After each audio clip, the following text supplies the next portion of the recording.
So we have a full-on oligarchy in this country, a corrupt to the core oligarchy. We have these rich billionaires and major corporations getting in bed with the Trump administration, doing whatever he wants them to do in order to get special favors, special privileges, special exemptions under the law. It is full-on corrupt. And there's a couple of things I want to talk about with respect to that today. But I want to begin with this renaming of the Gulf of Mexico. Not because this is an important issue, it's stupid, but because of the way that some of these corporations are reacting to it.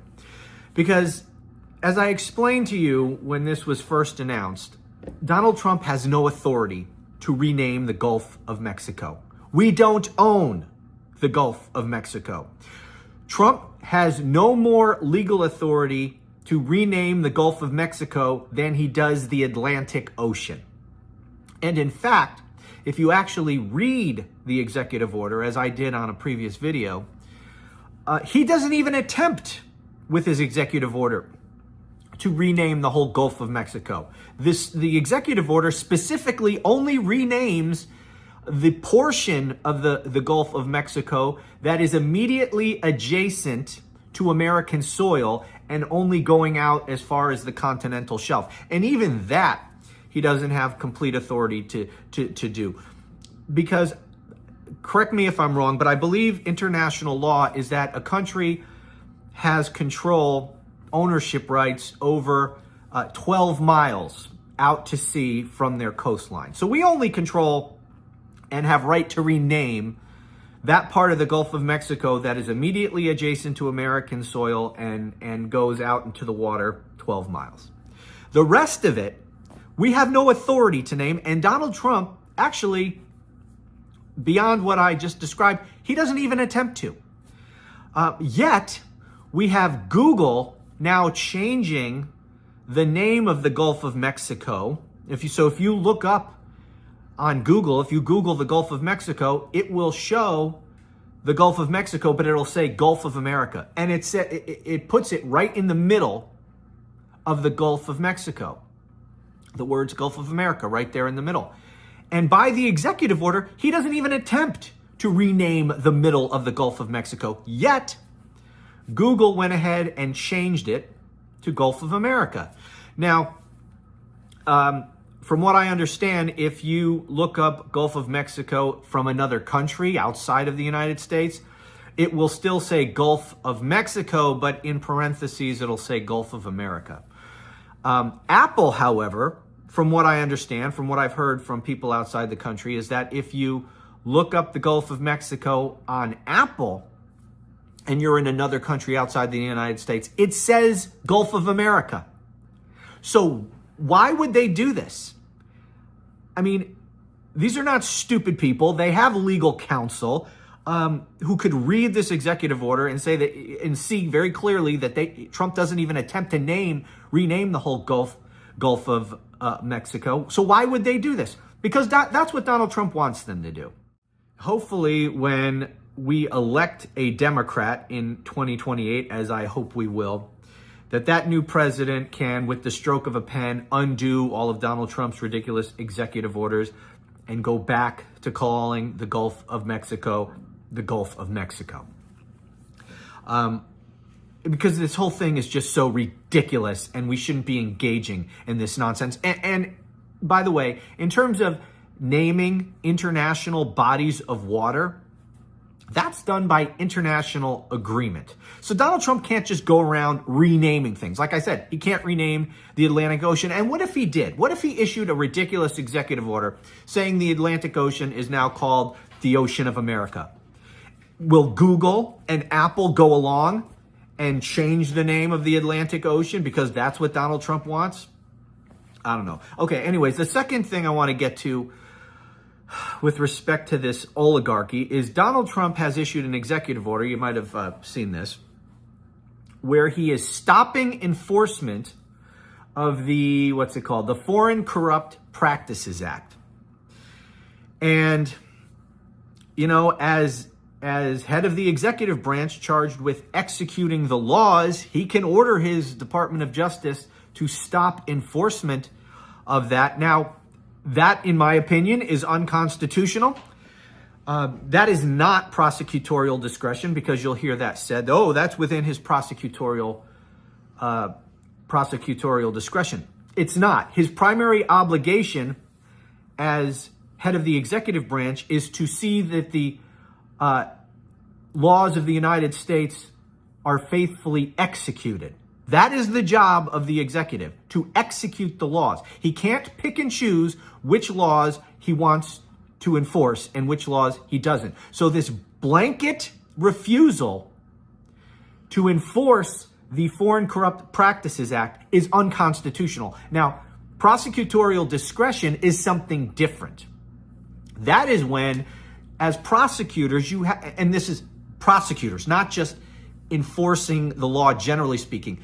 Prosecutorial discretion refers to prosecutors prosecuting criminal law. Okay, we don't have the manpower and the resources to prosecute every single crime, to investigate and prosecute every single crime. So prosecutors and investigators have to exercise prosecutorial discretion to prioritize which criminals we're going after, which crimes we're going to spend, the bulk of our manpower and resources making sure that we enforce. If we have a serious problem of murders in a city, we're going to prioritize going after murderers, not jaywalkers, because we don't have the time and resources to go after every jaywalker. That takes valuable manpower. We need to put them on the murders, right? That's prosecutorial discretion. Just saying we are no longer enforcing the Foreign Corrupt Practices Act is not prosecutorial discretion. It's a dereliction of duty. It's unconstitutional. And by the way, that would constitute an impeachable offense. I don't even know how many impeachable offenses we're already up to with this new Trump administration. But that clearly, the blanket refusal to do his job is an impeachable offense. Now, with respect to the oligarchs and refusing to enforce the Foreign Corrupt Practices Act, why is he doing that? Because the oligarchs want him to stop enforcement of the Foreign Corrupt Practices Act. What does that act do? That act prevents American companies from bribing, literally bribing, leaders of foreign nations in order to get some sort of business benefit in their country. And these oligarchs do not want to be stopped from bribing heads of governments around the world. They can get an unfair advantage over their competition if they can bribe world leaders. And that's what they want to be able to do. They want to be able to get an unfair advantage over their competition by being able to bribe people. That's why Donald Trump did this, because that is what the oligarch class wants. And this is a full-on oligarchy, corrupt to its core. Donald Trump now does their bidding, and they do what he wants in return. This is how they're doing this. They push his propaganda, they push his lies, they give him money, they flat out give him money. How many of these billionaires and these corporations gave Donald Trump personally all this money under the guise of it being the inaugural fund? Remember, during the inauguration, they gave millions and millions and millions of dollars? That is all unreportable.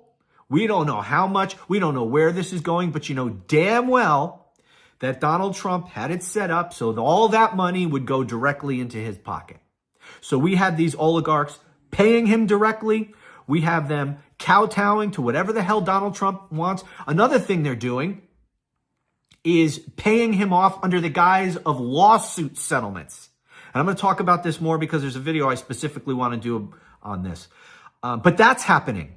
Donald Trump will sue a corporation with a completely bogus lawsuit that he has absolutely no chance whatsoever of winning in court. And then the corporation settles with him for some ridiculous amount of money. And they know full well that Donald Trump would not be able to win in court, but they settle anyway. It's nothing more than another way to bribe Donald Trump to pay him directly, but do it under the guise of a legal settlement. And so this kind of thing is happening all over the place.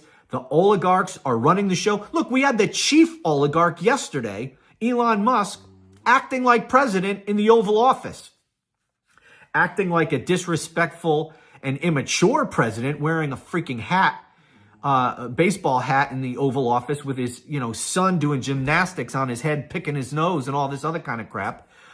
But he was controlling that meeting while Donald Trump sat there at the Resolute desk with this stupid, mopey, defeated look on his face, like he was sitting in a full diaper, and maybe he was, while Elon Musk was doing all the talking. Donald Trump just sat there as his little puppet. That's a perfect image for what this Trump presidency is. What Donald Trump, his presidency was bought and paid for by Elon Musk and the other oligarchs. And that's what we have now, a full-on corrupt oligarchy. And it's only going to get worse.